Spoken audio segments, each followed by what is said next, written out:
Querido Pai Celestial, louvamos e agradecemos ao Senhor por esse tempo, quando nós estamos aqui, debaixo do nome do Senhor, com uma grande expectativa em nosso coração, de que Tu fales conosco. Pai, muito obrigado pela liberdade de poder abrir as Escrituras. Pai, agora nós temos o Teu falar, que a Tua unção esteja sobre a Tua palavra, sopra pelo Teu Espírito, Pai, aquilo que Tu mesmo já inspiraste. Pai Santo, e abre os nossos olhos para que possamos ver claramente, abre os nossos ouvidos para que ouçamos a Tua voz. Fale com cada um de nós, ó Pai. Nós oramos em nome de Teu Filho Jesus. Amém. Irmãos, domingo passado, vocês se lembram, nós analisamos de uma forma panorâmica, mostrando, ali indicando os textos das 5 coroas. Hoje nós vamos avançar um pouquinho mais e vamos, com a ajuda do Senhor, pela palavra, o Pai tem revelado como podemos obter cada uma delas. Lembra daquele texto de Apocalipse, que escrevendo especificamente para a Laodiceia, a igreja atual, vamos colocar dessa forma, que era uma igreja que, do ponto de vista humano, quando falo do ponto de vista humano, que ela é uma igreja que não tinha visão espiritual, que ela era uma igreja abastada, que tinha tudo, que ela era rica, mas o Senhor estava do lado de fora. Vocês se lembram que o nosso Senhor Jesus Cristo disse para que eles então comprassem colírio para ungir os olhos. Então ali há um preço a ser pago. Essas coroas não vai cair no nosso colo assim espontaneamente. Eu orei, Deus me deu uma coroa. Não é, irmãos. Primeiro que o nosso Deus e Pai, Ele é um Pai muito prático. Em todas as circunstâncias, os arranjos de Deus são arranjos incríveis. E quando nós vivemos uma vida prostrada, derramada aos seus pés, uma vida entrelaçada, uma vida ligada, conectada, uma vida de união com Cristo, de união com o Pai, como o Senhor Jesus disse naquela oração, que o Pai estava nele, Ele estava no Pai, e era assim para que nós estivéssemos em Cristo e Cristo em nós, era o desejo do seu coração, e assim Ele tem feito. Irmãos, a primeira coroa, a coroa da vida, nós vamos analisar aqui, nós vamos ver os arranjos que o Pai coloca em nosso caminho, para que possamos então obtê-la. Mas antes eu quero mostrar os arranjos de Deus, para a gente ver a sua praticidade. O nosso Deus e Pai, Ele é muito prático. Um exemplo muito claro, este livro que você tem na sua mão, as Escrituras, a Palavra de Deus, é um livro que, se você analisar do prisma do Pai, você vai perceber que é um livro que está cheio dos arranjos de Deus. E tudo o que foi escrito aqui não foi experiências extrasensoriais, não foram experiências utópicas, não foram experiências onde os irmãos que escreveram não a vivenciaram. Até mesmo na compilação das Escrituras Sagradas, Deus o Pai lhe providenciou muitos arranjos. Vou citar para vocês aqui um exemplo. O apóstolo Pedro, vocês se lembram, quando aquele Senhor Jesus, naquele barco, disse para os discípulos: passemos para o outro lado, e entrou no barco e foi ali deitar-se e dormir. E os discípulos foram, de repente veio aquele temporal, ventos, e o barco estava quase indo a pique. Eles ficaram muito assustados. A ansiedade tomou conta da vida daqueles discípulos. Então, eu creio que Pedro foi lá e acordou o nosso Senhor, dizendo: mestre, o Senhor não se importa, todos nós vamos perecer. Como que se estivesse dizendo: o Senhor está dormindo enquanto nós estamos aí quase morrendo. Jesus então acordou e disse para eles: até quando eu vou estar com vocês, homens de pequena fé? Eu não disse para vocês, passemos do outro lado? Vocês tinham que confiar na minha palavra. Interessante que depois o apóstolo Pedro escreveu na sua carta, 1 Pedro 5,7, lançando sobre ele toda a vossa ansiedade, porque ele tem cuidado de vós. E assim, irmãos, também é conosco. Então, quando Pedro escreveu aquilo, ele escreveu dentro de uma prática vivenciada, onde o Espírito inspirou para que ele escrevesse. Quando o apóstolo Pedro estava ali com Tiago e João no Monte da Transfiguração, os dois evangelistas, Mateus e Lucas, escrevem como que Monte da Transfiguração, Marcos também, mas o apóstolo Pedro, que estava lá, ele escreveu dizendo o seguinte, que nós vimos a glória dele. E lá em 2 Pedro 1, versículo 16, Pedro fala que ele foi testemunha ocular da sua glória. Ele viu a glória de Deus. Como também o apóstolo João viu a glória de Deus. Vocês se lembram que João disse assim, no seu Evangelho, capítulo 1, versículo 16, 1,16, todos nós temos...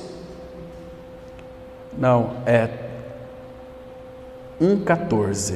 E o verbo se fez carne e habitou entre nós, cheio de graça e de realidade. E o 16 fala assim, e todos nós temos recebido da sua plenitude e graça sobre graça. E lá em 1 João 1, de 2 até o versículo 5, ele vai revelar para nós que ele viu a glória dele, né? Viu a glória de Cristo.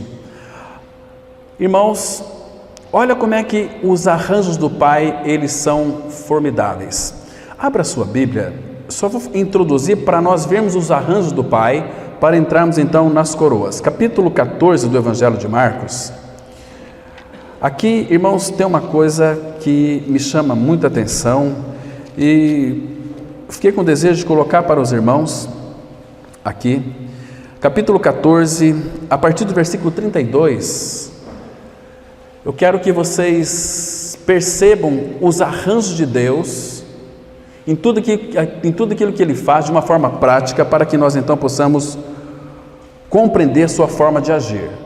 Ele diz assim, claro, Jesus, ele está descrevendo aqui Jesus no Getsemane, João Marcos, e por detrás da pena de Marcos tem o dedo de Pedro. Diz assim, então foram a um lugar chamado Getsemane. Ali chegados, disse Jesus a seus discípulos, assentai-vos aqui enquanto eu vou orar. E levando consigo, olha quem que ele levou, Pedro, Tiago e João, começou a sentir-se tomado de pavor e de angústia. Ele lhes disse, a minha alma está profundamente triste até a morte, ficai aqui e vigiai. Adiantando-se um pouco, prostrou-se em terra e orava para que, se possível, lhe fosse poupada aquela hora. E dizia, Abba, Pai, tudo te é possível, passa de mim este cálice, contudo não seja o que eu quero, e sim o que tu queres. Voltando, achou-os dormindo. Disse a Pedro, Simão, tu dormes?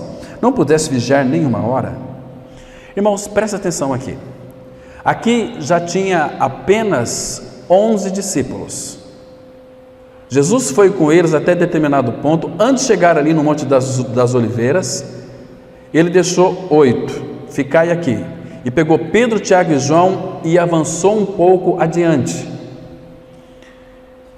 E depois disseram para aqueles 3, vocês fiquem aqui, que eu vou ali orar.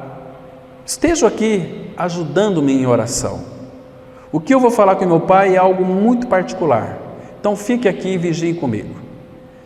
E Jesus foi e orou e dizia, aqui vocês observam que essa narração é de alguém que está contemplando o Senhor. Muitos historiadores bíblicos, doutores em teologia, afirmam que foi Tiago e João que escreveram, mas não, a palavra fala que voltando achou-os, no plural, dormindo. Pedro, Tiago e João estavam dormindo. Então eles não poderiam ter escrito isso. Deus é um Deus muito prático. Para que então alguém escreva a respeito da palavra dele, tem que vivenciar essa experiência. Então aqui uma pergunta que ela tem que ser intrigante. Quem viu Jesus? Quem viu e ouviu Jesus orar? Os discípulos não eram, mas tinha uma pessoa aqui, senão não haveria o relato do Getsemane.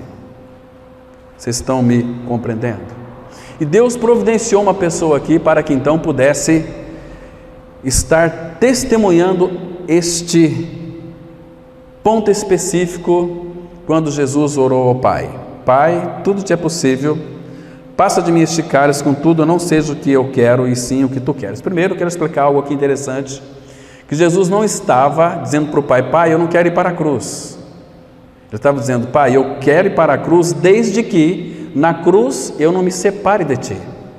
Ele estava dizendo para o Pai, Pai, se houver uma outra forma de eu morrer numa cruz, desde que eu não me separo para ti, que eu não me separo de ti, eu quero isso para mim. Mas se não tiver possibilidade, Pai, eu vim para fazer a tua vontade, que seja feita a tua vontade, não a minha. Porque Jesus sabia que ali na cruz, quando ele receberia o seu pecado no seu corpo, ele se separaria do Pai. Ele não queria perder a face do Pai. Era tudo que ele tinha, era a motivação do Filho, a face do Pai. Imagina que comunhão profunda, porque Jesus sabia, ou pelo menos tinha uma noção do que significa estar separado do Pai. Lucas descreve que a sua agonia foi tanta que estourou ali os seus lobos capilares, e aquilo é provocado por uma emoção muito forte de tristeza, talvez muito mais do que uma depressão. A depressão não nos faz sangrar, pelo menos externamente, mas quando há uma agitação, um pavor, um terror muito profundo, isso faz com que nós entramos em pavor. Igual esse vírus, tem muitas pessoas que morrem de pavor, não de um vírus em si. Vocês estão me compreendendo? Porque uma pessoa que tem muito pavor por causa desse vírus, o pavor que ela tem, o seu organismo, acontece ali uma baixa imunidade. Compreende? Quando uma pessoa ela recebe um diagnóstico de câncer, coronavírus, ela fica enferma. Agora imagina, o sistema já colocou na mente das pessoas que se você pegar esse vírus, você vai morrer. É perigoso.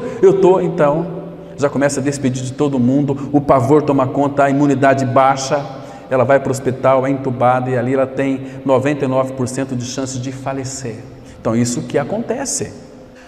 Queridos, o Senhor Jesus, quem que viu Cristo orar aqui, irmãos? Deus providenciou os arranjos do Pai, Ele providenciou uma pessoa para que estivesse aqui.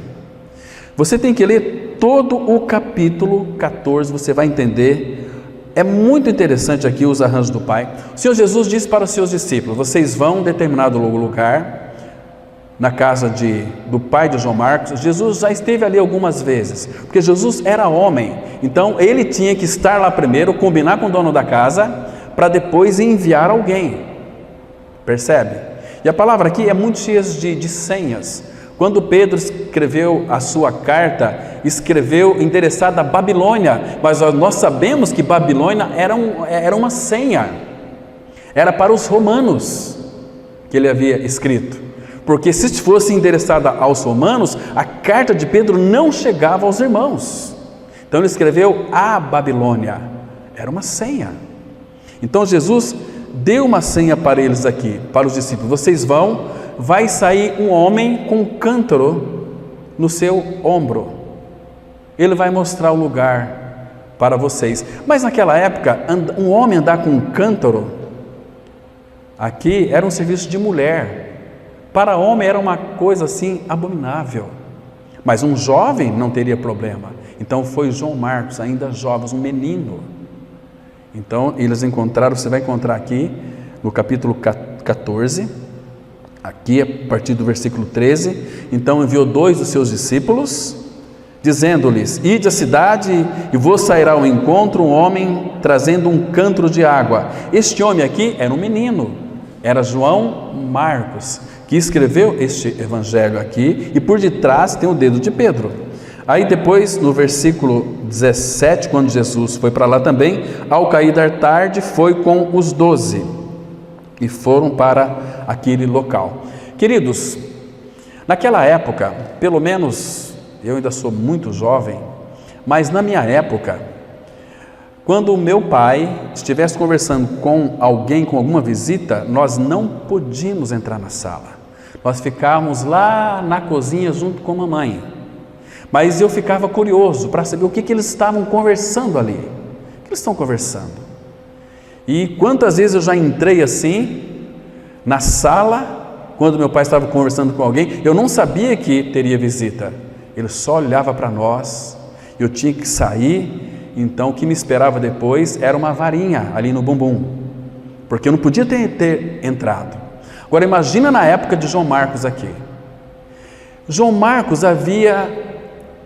ouvia muito ter falado de Jesus, que Jesus era um homem de Deus, filho de Deus, que ele tinha poder para curar, ressuscitar mortos. Então João Marcos tinha Jesus como um herói, uma pessoa muito proeminente. Agora você imagina, talvez você tenha uma pessoa que você admira. Eu tenho assim alguns homens que são ímpios, que eu tenho uma grande admiração no sentido de disciplina. São homens disciplinados, são homens que alcançam os seus objetivos pela sua disciplina. Os judeus, por exemplo, o fariseu, são homens que são disciplinados. É um povo muito inteligente, é um povo que tem governado boa parte deste mundo. Tem judeus, são pessoas bem-sucedidas. Por quê? Porque são muito aplicados, são muito dedicados, têm uma disciplina tremenda. Nós não somos tão prósperos porque nós somos muito preguiçosos. Nós temos toda a força do universo cooperando conosco. Não estou aqui dando vazão para budismo, que eles creem que todo o universo coopera a teu favor. Não, o rei do universo, ele habita em nós. Então imagina só, João Marcos estava louco para ver quem era Jesus, louco para saber. Então Jesus foi na casa de João Marcos. O pai de João Marcos havia preparado um cenáculo lá para eles, e eles foram para lá com seus discípulos. Mas irmãos, imagina aqui a ansiedade e a curiosidade de João Marcos, um jovem. E naquela época o cenáculo tinha suas frestas, aquelas pedras e muitas madeiras, tinha suas frestas. Irmãos, eu creio piamente, se você ler aqui todo o capítulo 14 de João Marcos, pedindo a orientação do Espírito, ele vai lhe mostrar toda essa realidade, porque João Marcos está narrando como que alguém que está vendo as coisas. Estão me compreendendo? Então Jesus chega com os discípulos na casa de João Marcos. Quem é ele? Imagina a curiosidade desse garoto. Foi lá olhando. Eu tenho certeza que João Marcos viu Jesus lavar os pés dos seus discípulos. Que cena linda, o Criador lavando os pés daqueles que Ele mesmo criou. Interessante isso, irmãos. Estavam ali. Aí depois, queridos, o que foi que aconteceu? Observe aqui que versículo 32, aqui no versículo 31 diz assim, capítulo 14, então foram, versículo 14, verso 32, então foram a um lugar chamado Getsêmani. Ali chegados, disse Jesus a seus discípulos: assentai-vos aqui enquanto eu vou orar. Queridos, aqui o jardim do Getsêmani, alguns estudiosos, eles falam que era no fundo da casa de João Marcos. João Marcos conhecia muito bem aquele local ali. E aqui já era noite. Quando eles saíram, Jesus tomou aquela última ceia com seus discípulos. Eles se dirigiram então ao Monte das Oliveiras, cantaram o hino. João Marcos estava ali assistindo tudo isto. Quando eles disseram o seguinte: vamos então ali no Monte das Oliveiras, vou orar um pouco. E eles se dirigiram para lá. Agora imagina a curiosidade de João Marcos. Queridos, naquela época, segundo alguns estudiosos muito sérios, eles disseram o seguinte, que naquela época, nesse tempo aqui que Jesus foi para o Getsemane, fazia muito calor na época, e a maioria dos homens, os jovens, dormiam nus, apenas enrolados com um lençol. Quando João Marcos ouviu dizer que eles iam para o Getsemane, o que ele fez? Enrolou naquele lençol e foi lá para ver o que acontecia.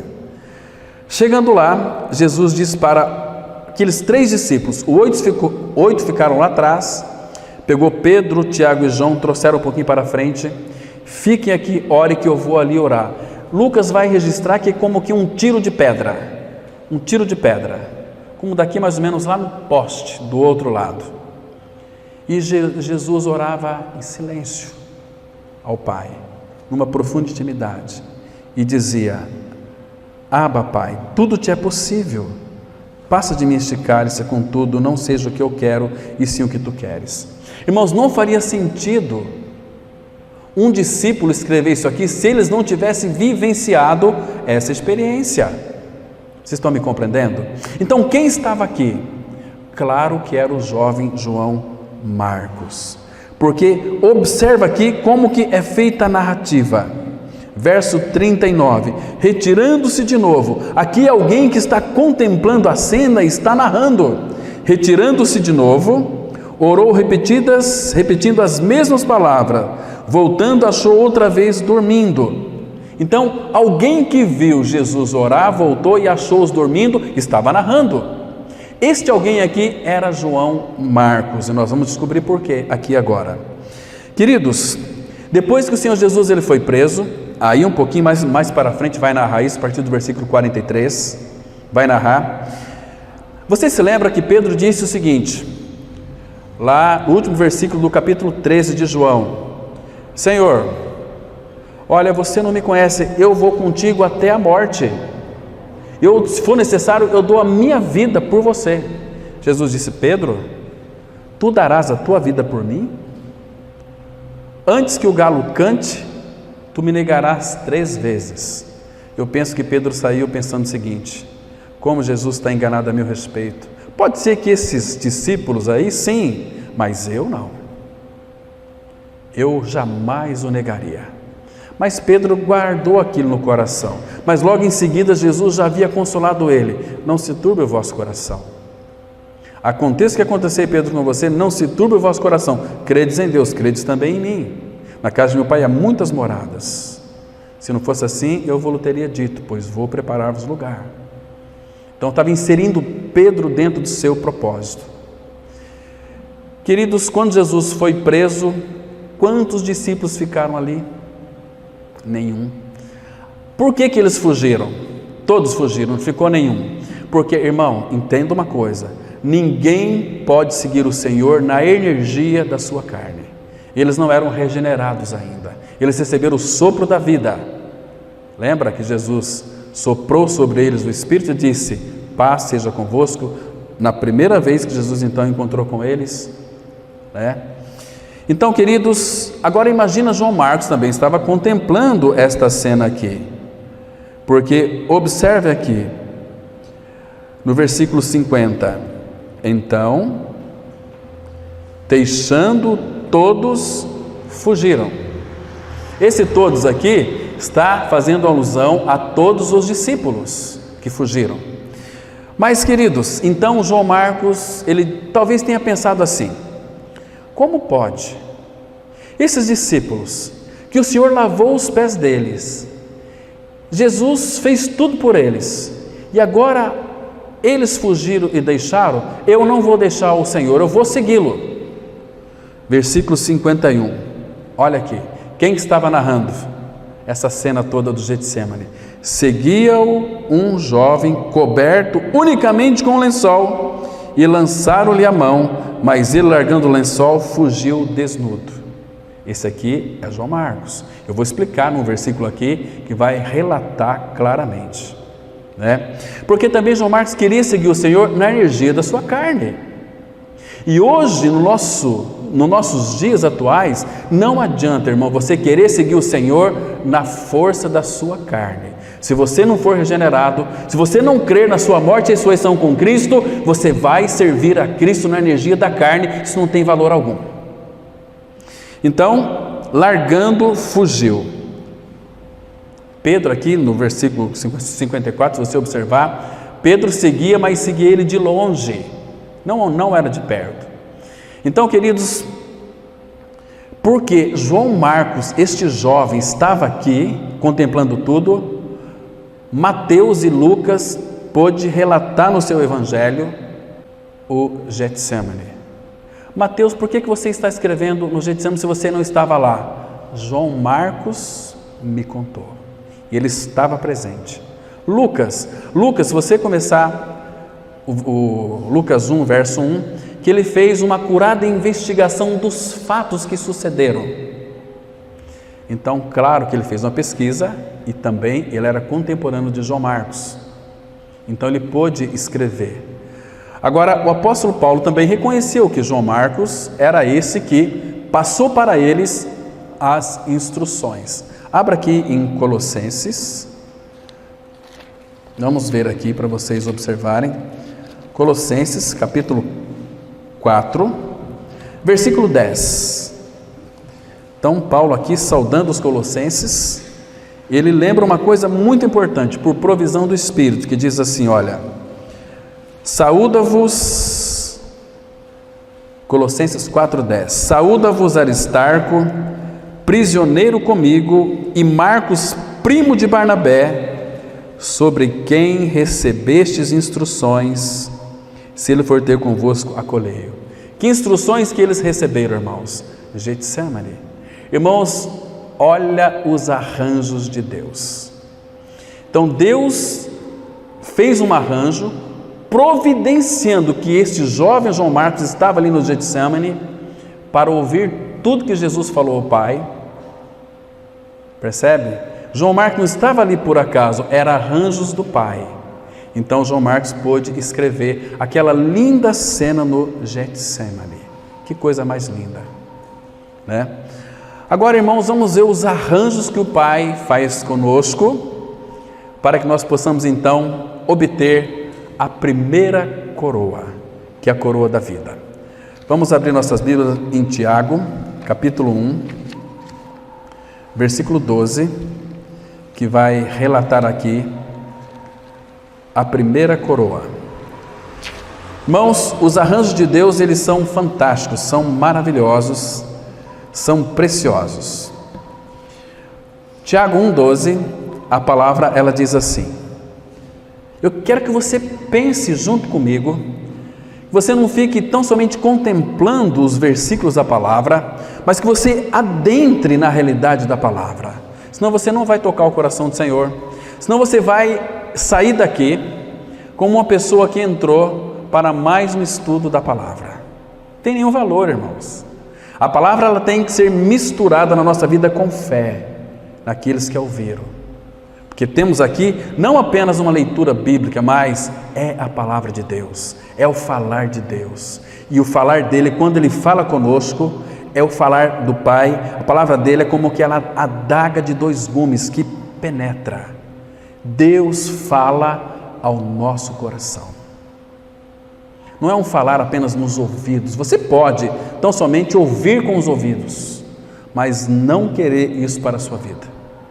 Então, a primeira coroa está aqui no versículo 12. Como obtê-la? E a gente vai analisar com bastante cuidado. Primeiro está escrito assim, bem-aventurado o homem que suporta com perseverança a provação. Porque depois de ter sido aprovado, receberá a coroa da vida, a qual o Senhor prometeu aos que o amam. Muito bem, vamos analisar um pouquinho aqui. Lembre-se que Deus, em todas as coisas, Ele quer que nós, a sua igreja, sejamos homens e mulheres práticos. Aqui fala da coroa da vida, que Ele prometeu. Agora, neste versículo aqui, nós já podemos identificar qual é o arranjo de Deus que Ele tem para nós, para que então, por estes arranjos, nós venhamos a obter a coroa da vida. Quais são os arranjos aqui? Primeiro, Bem-aventurado o homem que suporta com perseverança ou com paciência a provação. Irmãos, para cada provação da sua vida, Deus tem um suporte. Ele não vai enviar uma provação para você. A provação aqui, no original, é um teste, é uma tentação, é uma provação, é uma prova. Para um aluno ser reprovado ou aprovado, ele tem que passar por uma prova. Então, o apóstolo Paulo, 2 Timóteo 2,15, ele diz assim: procura apresentar-te a Deus aprovado, como ombreiro de que não tem de se envergonhar, que maneja bem a palavra da verdade. Apeles foi um homem aprovado em Cristo, passou pela prova e foi aprovado. Lá no Antigo Testamento, aquele povo que o apóstolo Paulo vai mostrar para nós em muitos textos, Romanos e 1 Coríntios, que aquele povo que errou, aquele povo que foi reprovado, eles eram filhos de Deus? Sim, eles passaram pelo sangue do Cordeiro, passaram pelo batismo, mas não entraram na plenitude de Cristo, na maturidade espiritual, terra de Canaã. Porque terra de Canaã não é apenas uma figura de Cristo, mas da plenitude de Cristo, porque naquela terra tem tudo ali.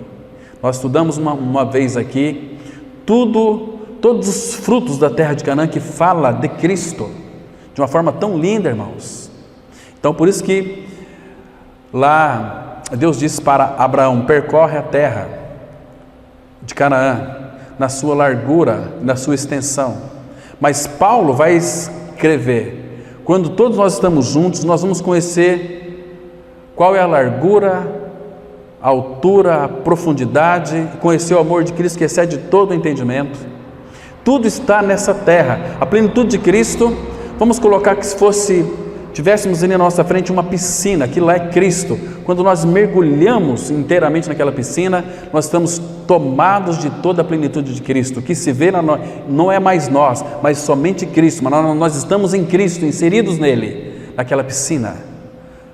Agora, quando nós estamos fora da piscina, lá está Cristo, nós estamos aqui, nós cremos que aquela piscina é Cristo, nós cremos que aquela água vai fazer muito bem para nós, mas nós não damos um passo e nos aprofundamos nela. Eu tenho medo de morrer afogado.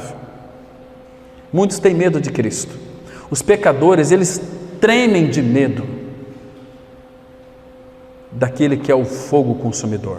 Eles têm medo, literalmente. Então, irmãos, provação. Agora, um detalhe importante: nenhuma prova Ele vai dar para nós sem nos dar um suporte. Ele conhece cada um de nós, Ele habita em nós. Falávamos hoje pela manhã, se Ele habita em nós, irmãos, Ele nos conhece intimamente. Ele nos conhece de uma maneira assustadora. Ele está em nós, no nosso interior. Eu estou aqui, quando eu olho para mim, eu não vejo o meu interior, mas eu preciso de crer que Ele está no meu interior. Agora, a realidade espiritual é que Ele habita em mim, Ele me conhece inteiramente e profundamente. Por isso que o salmista fala: sonda-me, ó Deus, e me conhece. Ele revela o oculto e o profundo. Percebe? Então Ele habita em nós, Ele está em nós. Ele está profundamente arraigado em nós. Ele nos desarraigou deste mundo para sermos arraigados nele, pela fé. Colossenses 2. Então, queridos, deixa eu ajudar os irmãos com um texto aqui. Abra lá em 1 Coríntios, capítulo 10, versículo 13. 1 Coríntios 10, verso 13. Acompanhe comigo aqui que vocês vão perceber uma coisa. Vai aparecer a palavra tentação, é um teste, é uma prova também, né? A palavra, ela diz assim, olha, 1 Coríntios 10, versículo 13.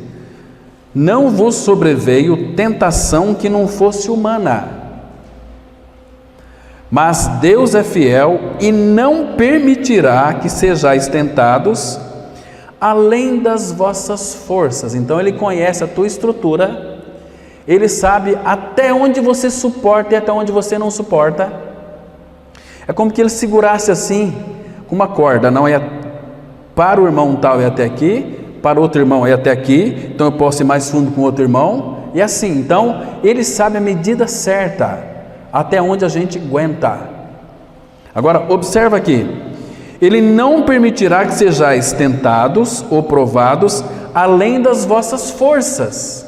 Ele não está dizendo aqui que ele vai te livrar da provação, não é isso, irmão. Pelo contrário, juntamente com a tentação, está dizendo que ele não vai te livrar da tentação, juntamente com a tentação, vos proverá livramento, de sorte que a possais suportar. Ele não fala que você vai ser livre da provação, mas juntamente com a provação ele vai te dar um suporte para você suportar aquela provação, mas você vai ter que passar por essa tribulação, por essa provação. Queridos, nós temos que ter uma coisa em mente aqui e não nos esquecermos disso. O final das coisas sempre é melhor do que o começo. Quando você entra numa provação, numa tentação, numa tribulação, é terrível, irmão. Parece que Deus nos abandonou. Parece que nós estamos só. De repente o mundo caiu na nossa cabeça e cadê Deus? Irmão, se você crê na palavra, você vai perceber que Ele está segurando ali a corda como suporte até aqui. Agora, a nossa reação diante daquela tentação, sofrimento ou prova, vai determinar o grau da nossa espiritualidade, o grau da nossa relação com o nosso amado Senhor. Se Ele encontrar em nós murmuração, reclamação, azedume, significa o quê? Que nós já estamos reprovados. Foi assim com o povo de Israel. Quando saiu, eles murmuravam, então Deus disciplinava. Lá está castigo, mas no original hebraico é disciplinava o seu povo. A disciplina de Deus é muito dura. Deus corrige a quem ama e açoita a todo aquele que recebe por filho.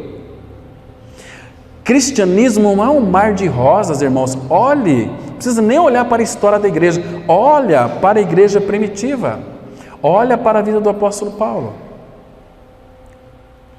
Estão me compreendendo? Então, você possui você possui essa coroa da vida? Para você obtê-la, é necessariamente ser provado. Coroa da vida não significa que é regeneração. Nós fomos regenerados, porque senão não faria sentido ele escrever isso para nós. Vamos voltar para Tiago agora, mas lá no capítulo 5, vamos observar, irmãos, que o final das coisas, ele é bem melhor do que o começo delas. Quando nós entramos numa tribulação, irmãos, é tão difícil isso.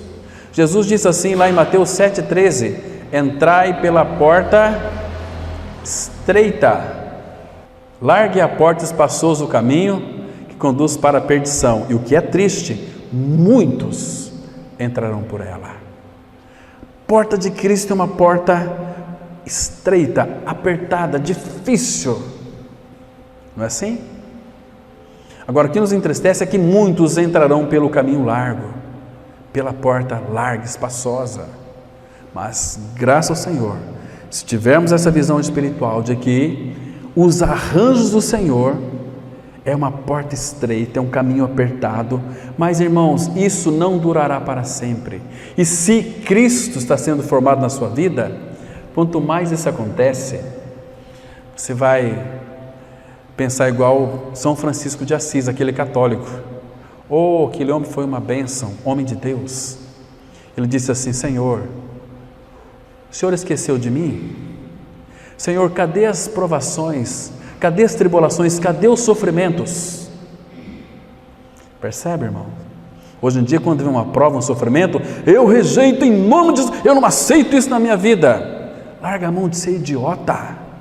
A palavra fala em Provérbios 3:6: reconhece o Senhor em todos os teus caminhos, e Ele endireitará as tuas veredas. Se Ele diz que vai endireitar, porque as nossas veredas são muitas vezes tortas. Ele quer endireitar nossas veredas. Então Ele vai usar a tribulação. Cristianismo não é um oba-oba, não, irmão. Cristianismo envolve uma cruz, uma renúncia.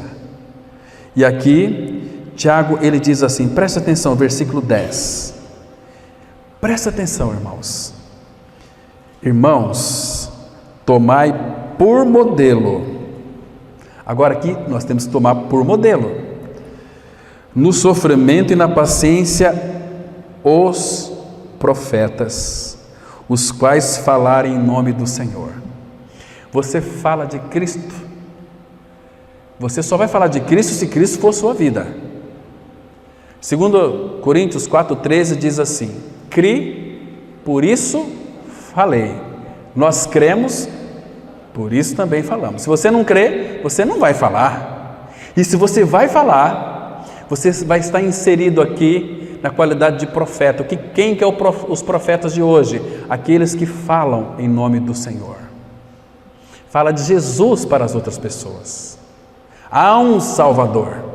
Então, Tiago está dizendo aqui, ele está dizendo para quem, irmãos? Para pastores? Para teólogos? Irmãos, tomai por modelo no sofrimento e na paciência os profetas, os quais falaram em nome do Senhor. Eles falaram em nome do Senhor. O que aconteceu com os profetas? Muitos deles morreram, muitos deles apanharam, alguns foram cerrados pelo meio. Compreende? Agora, veja aqui o versículo 11. Eis que temos por felizes os que perseveraram firmes. Ô irmãos, graças ao Senhor, por aqueles irmãos que, se eles não fossem perseverantes firmes, nós não estaríamos aqui hoje com esta liberdade para abrir as Escrituras. Irmãos, se vocês soubessem, nós estamos pisando em cima de sangue de irmãos queridos que não negaram o Senhor. Eles contemplavam o galardão, contemplavam a coroa da vida. Tendes ouvido da paciência de Jó e vistes que fim o Senhor lhe deu, porque o Senhor é cheio de eterna misericórdia e compassivo. Irmãos, você já tem um entendimento a respeito da vida de Jó. Jó, no princípio da sua vida, ele conhecia o Senhor apenas de ouvir falar. Então, o que o Senhor fez com ele? Permitiu que Satanás tocasse em Jó, porque Jó vivia uma vida anímica, uma vida da alma. Quando uma pessoa vive uma vida da alma, e na coroa da vida envolve também a salvação da alma, porque se a nossa alma não for salva, irmãos, nós vamos perder a nossa alma. O nosso espírito já foi regenerado, mas nós precisamos de ganhar a nossa alma. O Senhor quer salvar a nossa alma, então para isso Ele vai então nos enviar algumas situações, algumas circunstâncias que de fato vai nos amadurecer ou vai nos fazer desanimar e desistir. Eu fiz tanto para Deus, olha que eu recebo só sofrimento, só tristeza e angústia. Isso significa que você perdeu sua alma. Irmãos, quando o Pai encontra em nós murmuração, como que Ele vai se expressar através de nós, irmãos? Não tem possibilidade. Então Jó, ele era tão cheio de si mesmo, que lá no capítulo 31, versículos 5 e 6 de Jó, ele disse assim para o Senhor: Senhor, pese-me em balanças fiéis e Tu conhecerás a minha fidelidade. O Senhor não me conhece, Deus. O Senhor fica aí no céu. Se o Senhor soubesse quem eu sou, o Senhor me pesaria em balanças fiéis e conheceria a minha integridade. Integridade nossa não leva nós para o céu. O que nos leva a nós para a glória é a pessoa de Cristo habitando em nós. É a nossa co-crucificação junto com Ele, nossa ressurreição com Ele. Não é pelos nossos méritos, pela nossa meritocracia, é pelos méritos de Cristo. Ele fez uma obra no Calvário e o Pai aceitou aquela obra, por isso nós somos aceitos nele, em Cristo, e nada mais. Então, lembra, Jó passou por tudo isso, mas depois em Jó capítulo 42, vamos dar um pulinho lá, irmãos. Observem aqui a expressão de Jó, muito interessante, nós devemos nos atentar para isso.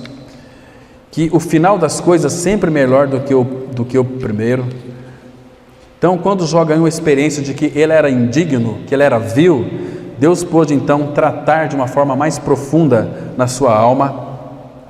E no capítulo 42, versículos 5 e 6, Jó disse assim: eu te conhecia só de ouvir, mas agora os meus olhos te veem, visão espiritual.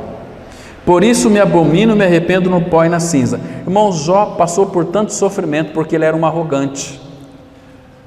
Jó precisava ser quebrado e o Senhor o quebrou, usando Satanás. Jó estava um caco, ali um montinho ali de uma coisa podre. E ele resistindo. Que culpas tenho eu? O Senhor me acusa cara a cara. Se você soubesse quem eu sou um homem reto, íntegro, temente a Deus, desvio-me do mal. Assim era Jó. Mas aqui, irmãos, ele era um cativo, um escravo dele mesmo. Percebe? Mas depois que ele passou por tudo isto aqui, meus queridos irmãos, o final, depois da prova, é sempre melhor. Olha o versículo 12. Assim, abençoou o Senhor o último estado de Jó, mais do que o primeiro. Está vendo aqui? O último estado, porque agora ele foi tratado na sua alma. E o que Deus fez para tratar com a alma de Jó? Sofrimento, tribulação, aflição, angústia, uma série de coisas. Isso não foi ruim para Jó, foi bênção para Jó. Mas quando nós estamos no sofrimento, parece que as nossas lágrimas impedem de vermos a mão do Senhor nos moldando. O Espírito Santo bordando, Salmo 45, bordando em nós as belezas de Cristo. Paulo disse: ninguém me moleste, porque eu trago no meu corpo as marcas do Senhor Jesus Cristo. Que apóstolo! Ele é o modelo para nós, irmãos. Vocês estão me compreendendo? Isso então é precioso. Então, irmãos, nós precisamos ser fiel. Apocalipse 2:10 diz assim: ser fiel até a morte e dar-te-ei a coroa da vida. Ser fiel até a morte, ou seja, não negue o teu Senhor. Quem me negar diante dos homens, eu negarei diante de meu Pai. Quem confessar diante dos homens, eu confessarei diante de meu Pai. É muito fácil falar: não, eu confesso Cristo. Quero ver você confessar Cristo com uma faca na garganta. Será que nós confessaríamos? Você que está aqui nessa noite, irmão, você confessaria Cristo com uma faca na garganta? Diz o seguinte: olha, se você confessar o teu Senhor, eu vou te degolar agora. Qual seria a tua reação? Você já parou para pensar nisso? Pensa nisso. Isso é prova. Isso pode acontecer? Pode. Claro que pode.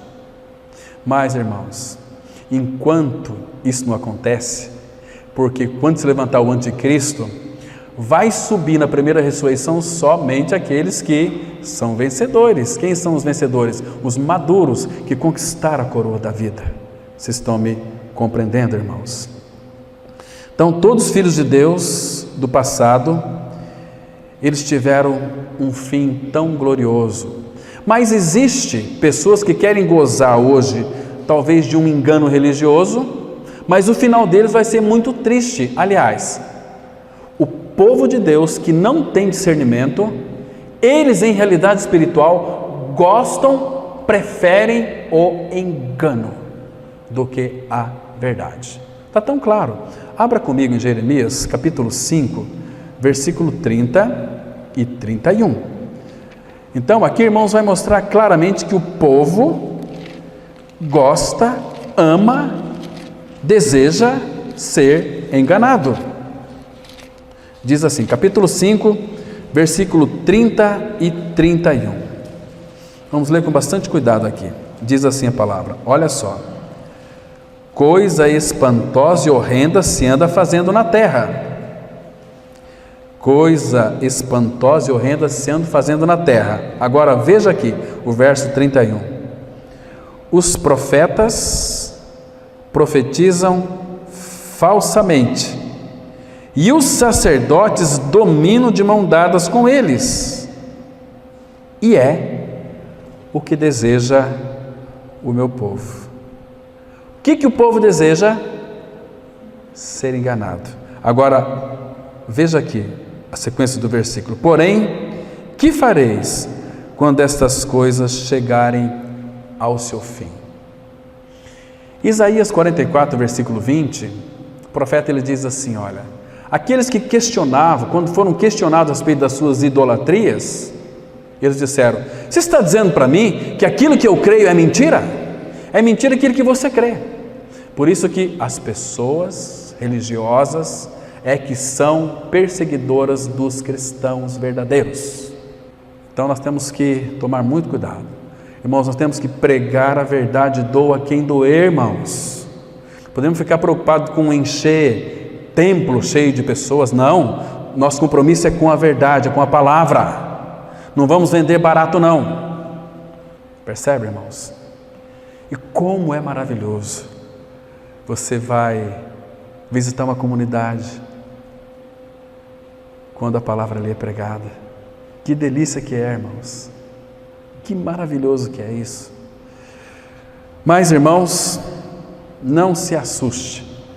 Serão poucos que terão a salvação da sua alma. Abra lá, por favor, em Lucas, capítulo 21, versículo 17 em diante. O contexto aqui, todo ele é sobre as provações. Lucas 21, 17, mas com finalidade, salvação da alma, para nós recebermos então a coroa da vida. Olha só, Lucas 21, verso 17. Quem é que foi que está dizendo por aí que cristianismo é um mar de rosas, é uma vida assim sem problemas, sem dificuldades? Muito pelo contrário. Se você não quer ter problema, deixa de ser cristão. Entende? Olha, você veio aqui nessa noite porque você tem um problema, então eu vou orar e para com isso, irmãos. Veja aqui que Jesus está dizendo para nós aqui, versículo 17 do capítulo 21 de Lucas.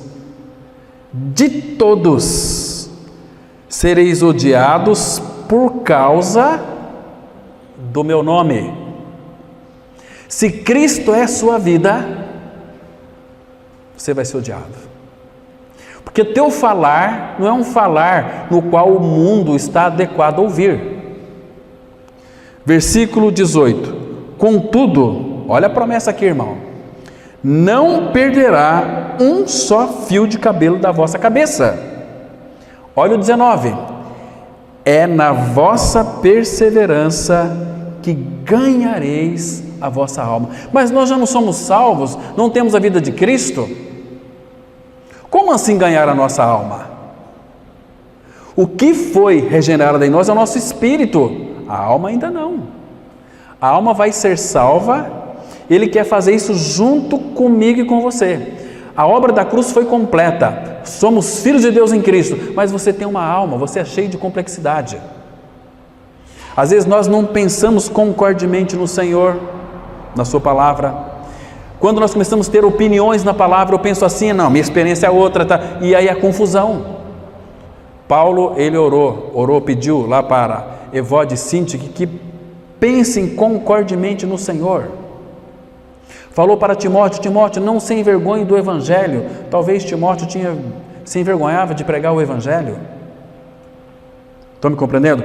Mas a finalidade das tribulações, sofrimento, dor, muitas vezes, é para a salvação da nossa alma. O que é a salvação da alma? A vida de Cristo sendo formada em nós. É um processo de santificação. Vocês estão me compreendendo, irmãos? Então o que purifica a prata e o ouro? É o fogo. Por isso que 1 Pedro 4,12 fala assim, irmãos, não estranheis o fogo ardente que surge no meio de vós, destinado a provar-vos. Pelo contrário, alegrai-vos na medida em que sois co-participantes dos sofrimentos de Cristo.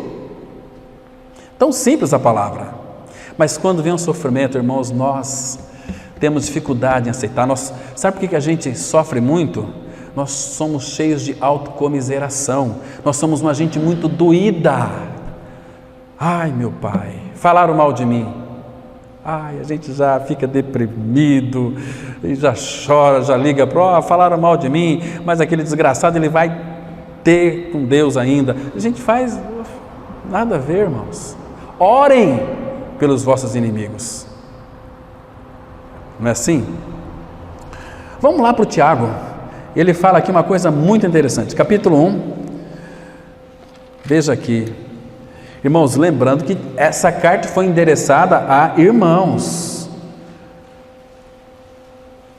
Veja aqui, Tiago 1:2. Meus irmãos, tende por motivo de toda alegria o passar por várias provações. Agora, olha o versículo 21 desse mesmo capítulo. Diz assim a palavra: portanto, despojando-vos de toda impureza e acúmulo de maldade, acolhei com mansidão a palavra em vós implantada, aqui no original é enxertada, a qual é poderosa para salvar a vossa alma. Irmãos, mas nós não somos já irmãos? Não somos salvos em Cristo? Sim, mas Ele precisa tratar com a nossa alma.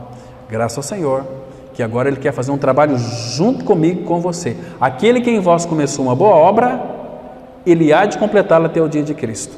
Ah, mas Ele já não fez uma obra? Quer dizer que a obra não está completa? A obra da cruz foi completa. A salvação da alma Ele quer fazer junto comigo e com você. Ele quer nos conquistar. Vai mostrar toda a beleza de Cristo, quem Ele é, aquilo que Ele fez, para ganhar o nosso coração, para ganhar a nossa vontade, para ganhar a nossa mente, para ganhar a nossa emoção, para que a gente possa amar o Senhor com todo o teu coração, com toda a tua alma, com toda a tua força. Estão me compreendendo? E o fim da nossa fé, qual é, irmãos? É a salvação da nossa alma. Vira a sua página aqui, 1 Pedro 1. 1 Pedro 1, vamos ler a partir do versículo 6. Isso aqui é legal. Do versículo 1 até o versículo 5 é maravilhoso, é precioso.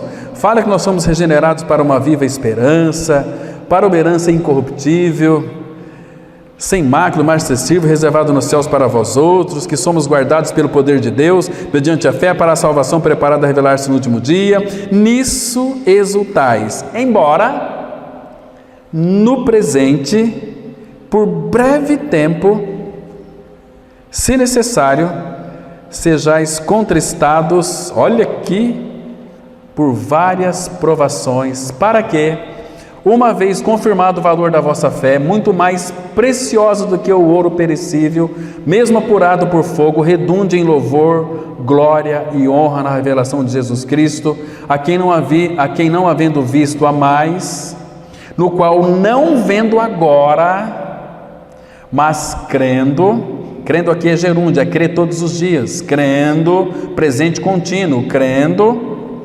exultais, com alegria indizível, cheia de glória, versículo 9, obtendo o quê?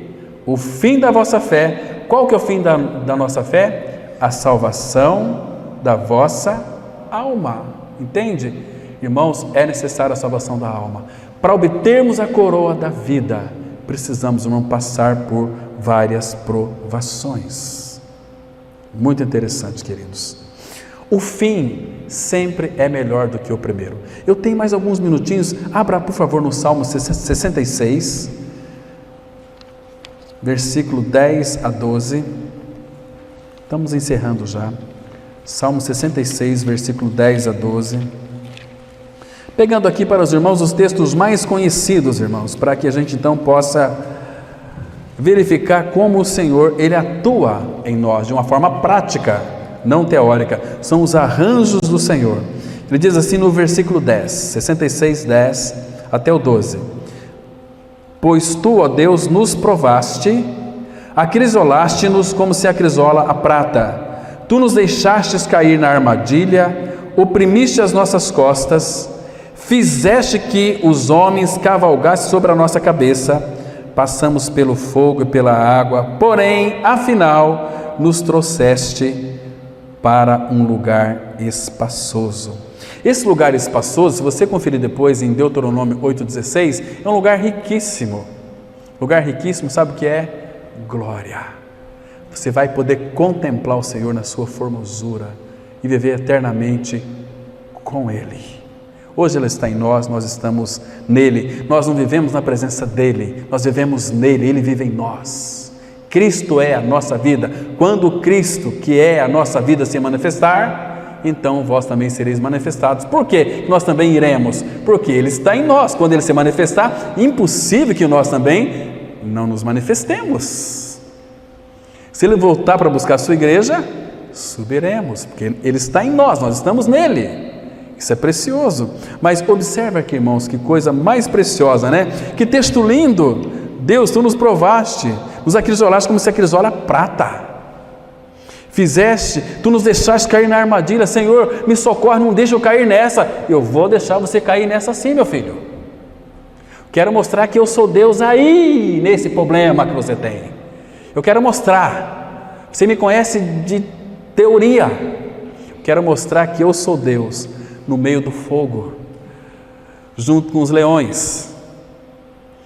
Ontem no nosso estudo, o Valdir estava comentando, aí alguém estava comentando o seguinte, que cria piamente que os leões deitados, e Daniel fez ali do colo do leão o seu travesseiro, e deitou o leão e lambia ele, Daniel. Por quê? Porque Deus disse, ele não, ele é meu.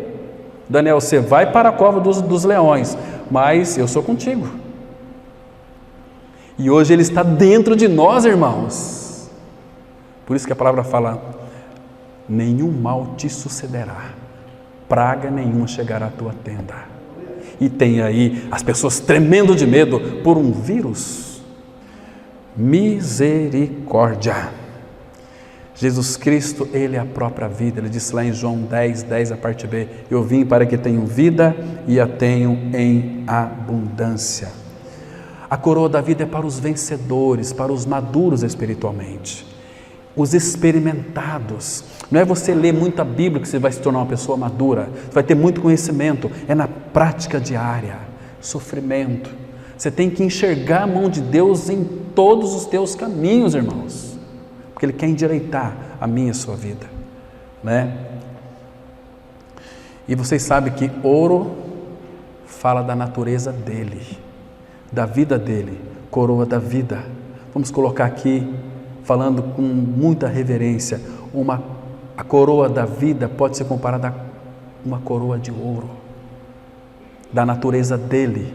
Ouro fala da natureza de Deus. Hoje nós somos como está escrito lá em Lamentações 4:1, como se tornou ofuscado o ouro do templo. As pedras se espalharam pelas ruas, mas em Cristo elas foram ajuntadas. Somos pedras vivas, somos edificados juntos, um sobre o outro, justas postas para a habitação de Deus no Espírito. Nós somos a casa de Deus, a igreja do Deus vivo, coluna e baluarte da verdade, irmãos. Isso é maravilhoso para nós.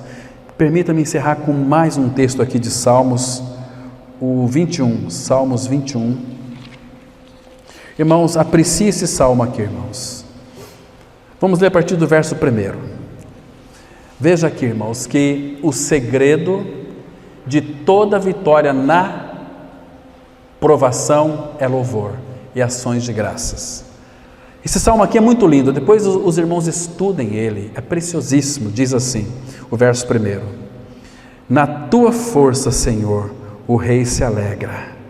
Irmãos, claro que aqui está falando de Davi. O rei se alegra, na força do Senhor. Queridos, mas nós em realidade espiritual somos feitos reinos e sacerdotes. Então na tua força nós nos alegramos. E como exulta com a tua salvação. Aqui você tem que ler como Davi escreveu. Como que Davi escreveu este salmo aqui? Na tua força, Senhor, o rei se alegra. Está expressando uma admiração. E como exulta com a tua salvação. Irmãos, como Davi viu a salvação de Deus. Olha só o que é mais interessante. Satisfizeste-lhe o desejo do coração e não lhe negaste as súplicas dos seus lábios. Olha o 3. Pois o supres das bênçãos de bondade, põe-lhes na cabeça uma coroa de ouro puro Ele te pediu vida e tu lhe deste. Sim, longevidade. Que vida que é essa? Para todo o sempre. Olha o versículo 5 aqui, irmãos. Grande lhe é a glória da tua salvação. Por que é grande a glória da salvação? Porque essa glória que é grande, agora vem habitar dentro de nós. Lembra quando Moisés terminou o tabernáculo? Ninguém mais podia entrar, porque a glória do Senhor encheu o tabernáculo. Cristo é a nossa vida, Ele é o Pai da glória. Irmãos, como está o teu templo? Como está a tua casa? Cheia da glória do Senhor. Maravilha. Então, grande lhe é a glória da tua salvação, de esplendor e majestade o sobrevestiste, pois o puseste por bênção para sempre, e os encheste de gozo com a tua presença. Cristo é a nossa vida? Por isso, irmãos, um cristão com cara de maracujá de gaveta é um contrassenso. Salmo 16:11 fala que na tua presença há plenitude de alegria, na tua destra delícias perpetuamente. O fruto do Espírito é alegria. Cristo é a nossa vida. Quando você vê alguém murmurar, irmãos, desconfia. Tem alguma coisa errada. E não é com o Senhor. Ele nos encheu com a sua glória, nos encheu de alegria. Puseste por bênção para sempre. Bendito Deus e Pai de nosso Senhor Jesus Cristo, o qual nos abençoou com toda a sorte de bênçãos espirituais nas regiões celestiais em Cristo Jesus. O rei confia no Senhor e pela misericórdia do Altíssimo jamais vacilará. É a palavra de Deus. O rei confia no Senhor. Então, queridos, o que lhe pode roubar essa coroa é o ensino falso. Não, irmãos, não aceita problema na sua vida não aceita sofrimento na sua vida não, rejeita em nome de Jesus. Não tem pessoas assim? Misericórdia.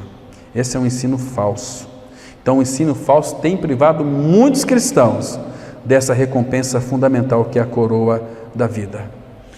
Irmãos, para que eu e você pudéssemos então receber a coroa da vida, nosso Senhor teve que receber uma coroa de espinhos. Que Cristo nós temos, irmãos. Bem-aventurado o homem que suporta com perseverança a aprovação, porque depois de ter sido aprovado, receberá a coroa da vida. Amém? Vamos orar. Pai, muito obrigado mais uma vez, porque Tu és tão expressivo, Pai. Tu és tão simples. Nós que muitas vezes complicamos as coisas, mas nos enxerga, abre os nossos olhos para que possamos enxergar o Teu mover, o Teu agir em todas as nossas circunstâncias. Sabemos, ó Pai, que Tu jamais nos desamparará e nunca nos deixará. Por isso, Pai, colocamos essa semana sob os Teus cuidados. Tem misericórdia de nós. Nos ajuda, Pai, a sermos vencedores em Cristo, porque Ele é o vencedor. E nos leve guardados para os nossos lares. Em nome de Cristo nós oramos. Amém.